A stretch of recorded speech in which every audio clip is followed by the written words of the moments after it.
Welcome back to another video. Welcome back to the YouTube channel. This is Keep Bench Sell West Ham edition.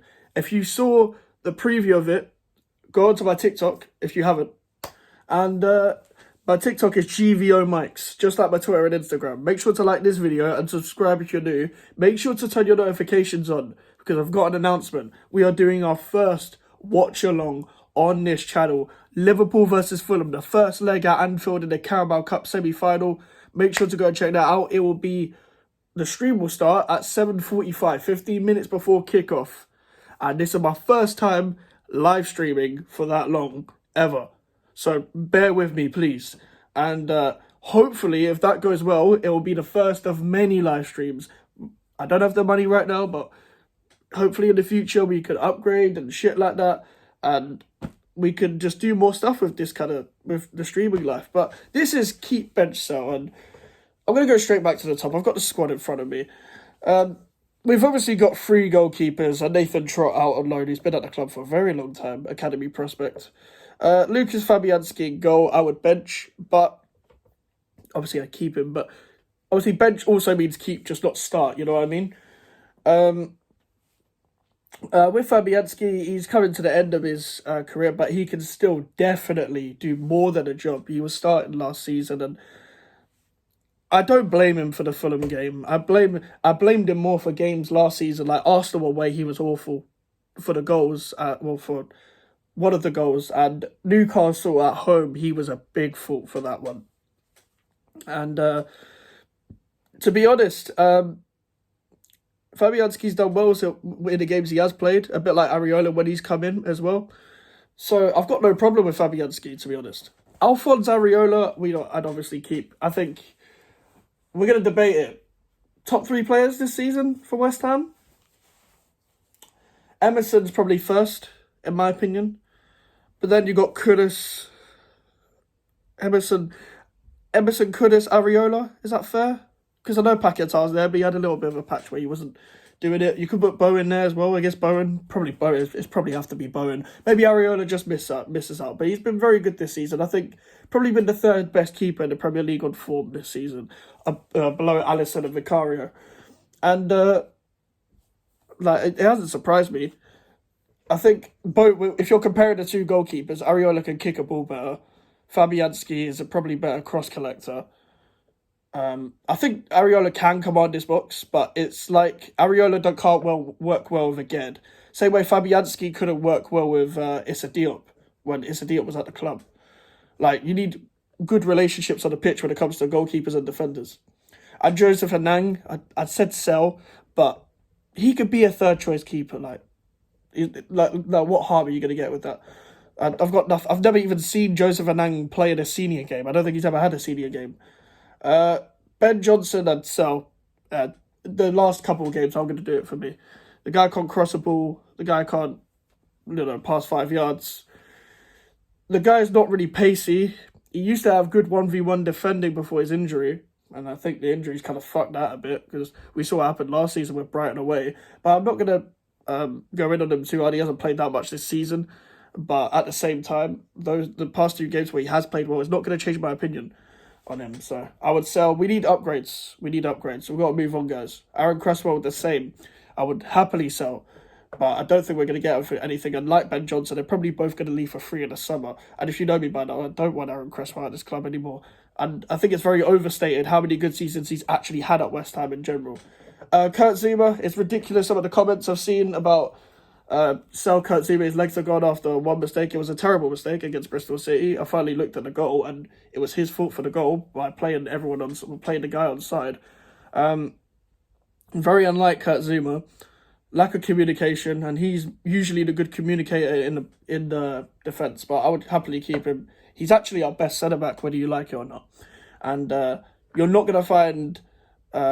We're probably not going to scout someone better, knowing us. Great presence in the box, and I was so happy when we signed him as well because he's a player I've liked for years. But obviously injuries are probably the main problem with him, and yeah, it doesn't look good. at times when he's running and stuff, but he does know he doesn't actually make that many mistakes for us. You can count on your one hand probably how many bad games he's actually had for West Ham. Like, let's be honest. Vladimir Coufal, I wouldn't sell, but I'd bench him. And I think he could be a good squad player, but there's something to start in week in, week out. He drives me mad sometimes. He doesn't know how to use his left foot. Like, the decision making, the constant long ball over the top. He doesn't want to keep the ball. He wants to get rid of the ball all the time. But what he can do is put a good cross in. He's good in space. We don't want to give Vladimir Coufal space because he'll just whip in a good cross. He's a good 1v1 defender. Not as good as he was after the groin injury that he suffered like a couple of years ago.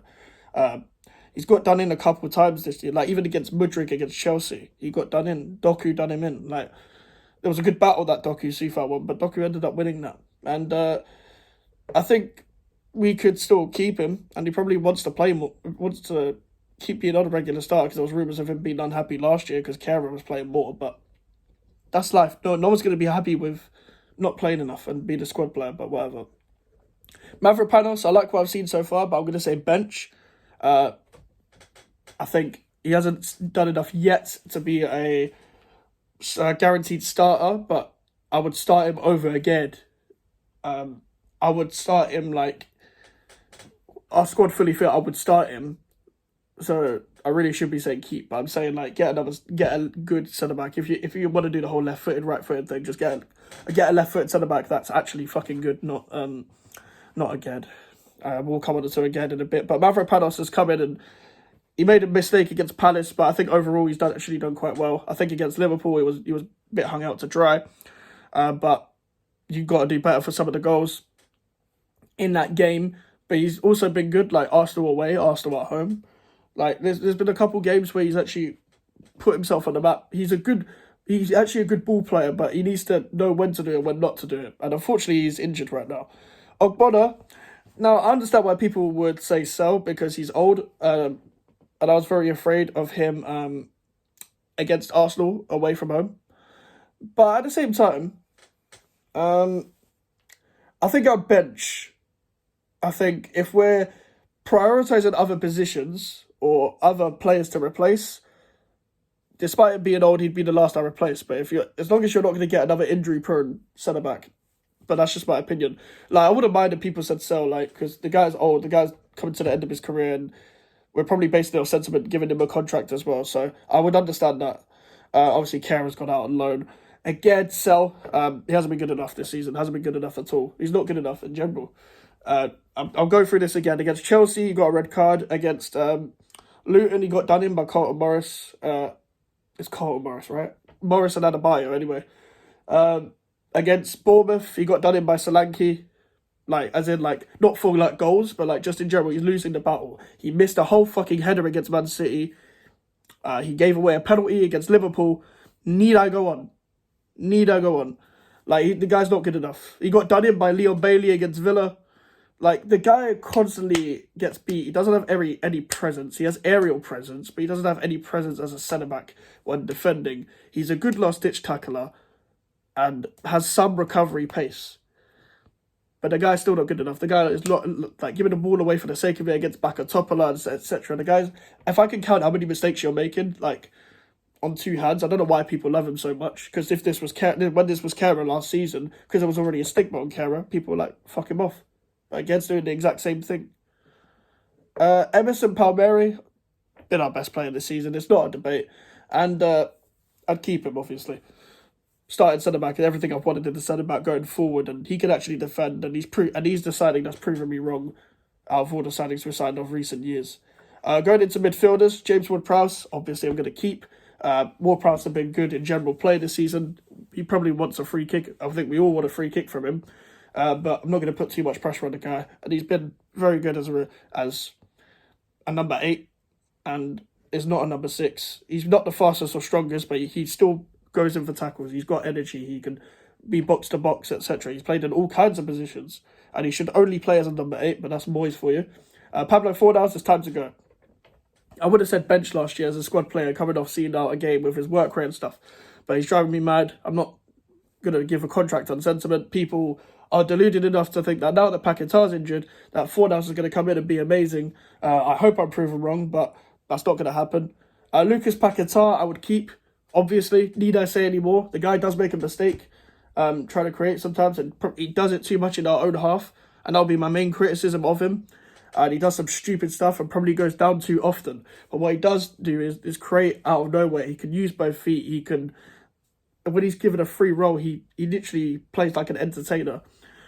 He's good at seeing out the games. He also does he's not just a flashy player for being a flashy player like Payet was. He's also a guy who does the off the ball stuff, does the gritty stuff, does the shithousery, the be the bastard stuff. That's what he does because he's South American. That's what I like. Mohamed Kudus, obviously wingers are some wingers are putting this because Kudus can play as a 10. Yeah, keep. Need I say anymore? We're gonna miss him for the AFCON. I don't think Ghana will get too far, to be honest. But we're gonna need him. We're gonna need him, and we're gonna miss him. And we'll probably become too reliant on him. But I'm not gonna gas him up too much in the first season, only because that second season is where there's no hold bars when you've not played in the Premier League before, in my opinion. But Mohamed Kudus has been one of our best players this season. Goals, assists, flicks, tricks. Also an entertainer. He has some things to improve on, but playing this defensive does not suit him either. Maxwell Cornet, I would keep. I said keep because I would keep him because he's got pace. He's technically gifted and he's been harshly treated, like a lot of players over the years at West Ham that never got a chance. And he's going to be one of them that will probably either go this January window or the summer window where he never got a chance. He should have had that goal against Chelsea last year, and yeah, he plays in all kinds of positions as well. I don't understand what he's done, and it generally is annoying. It's annoying. Edson Alvarez, I keep. Does need to get used to the pace of English football in general. Wasn't good against Bristol City, but has been in good form overall, I'd say. Again, not going to gas him up first season, but we'll see in the second season where he can really thrive. He's good on the ball, but he's got to know that this is an Eredivisie. You can't take your time. And there's going to be a lot more aggressive, high presses in this league where you got to make decisions quicker. But I think we need to put him right in front of the centre-backs where he was thriving at the start of the season. Works well with Ward-Prowse, works well with our players, and progresses the ball very well. And yeah, I've got my criticisms, but I've also got my positives. Thomas Souček, I would bench. I've always said super sub Souček needs to be the way. The guy can give you a goal in the 90th minute, but the guy doesn't really contribute throughout the 90 minutes as a midfielder. And as a midfielder, when you go into hiding, it's not good. You can't pass the ball. It turns like a fucking fridge. But what you can do, if you need a goal, get him in the box. He will score. He will. And he should have scored against Brighton, but he scored against Arsenal. Like, he should be playing against the big six teams, really. Like, if we're trying to go like extra rigid, play him against the big six teams. When we're trying to get onto teams, he shouldn't be playing. He should be coming off the bench if we need to see out the game or a goal. Just my opinion. Conor Coventry, I liked him as a young player, but he's not going to really do anything, is he? So, sell. It was his chance to break through, and Moyes doesn't really like youth, so he's going to have to go. But whether we don't really know whether he was going to be good enough or not, because he didn't play in the Prem. But he only got a couple of chances against Carabao Cup, in the Carabao Cup, and sometimes, once or twice in the Conference League. But I think he was just one of them players that just kept it ticking. It wasn't really anything special, and he wanted to stay here. He wanted to prove himself here, but listen, goodbye, but yeah, good luck on your future, because you're probably going to go to like Charlton or Sheffield Wednesday, who are interested. Mikel Antonio at bench, could be a decent squad player still. Unfortunately, he's injured right now, but I wouldn't start him week in, week out at his age, but I would definitely get him in the squad, because we still need someone like him that can give something different to defenders. Danny Ings, I'd sell. He never fit whatever we was trying to do. He only plays in the two up front. The fans don't like him. Played well against Alkmaar last season, got 2 goals in his debut, but there are a couple chances where he should have put it away. Like, there was one chance against Olympiacos, there was one chance against Leicester last season, but I'm literally talking about a couple of chances that he's even got, because when you play a striker for West Ham, you don't get chances, especially under David Moyes. But with Danny Ings, yeah, it's time to go, unfortunately. Jared Bowen, keep. He's in a 7-year contract. Our best player, probably. Well, I've been our best player over the years. That isn't Declan Rice. Goals mainly. I was going to say assists. He's only got like 3, I think. But he's started really well. Unfortunately, he's injured as well. But need I say much more about Jared Bowen? That was pretty much one of the most obvious ones of the list. I'm going to keep him. Benrahma could go. Benrahma needs to go. Takes too long on the ball. Can't test the keeper. Can't cross the ball. Could give you an occasional cross. I would like him and Fornals to both leave and people to stop using sentiment and people saying that he doesn't get a chance. He's had more of a chance. He's been in like 3-4 years now, and I've had enough. I've had enough of watching him. And Mubama on the bench. He's a young player, and yeah, just give him time. Don't say that he's shit in the first few games. The guy likes to ball in behind. The guy is not used to playing back to goal. He is 18, 19 years old. He's not used to playing back to goal. Simple as that. But that is it for keep bench. So I keep saying keep buy sell, which is not the video. But yeah, that is my opinion. Leave your opinion in the comments below. Remember, watch along 7:45. Be there. But yeah, make sure to like the video, subscribe if you're new. Social medias are in the description if you want to follow me in the email for the inquiries. I'll see you guys later. Goodbye.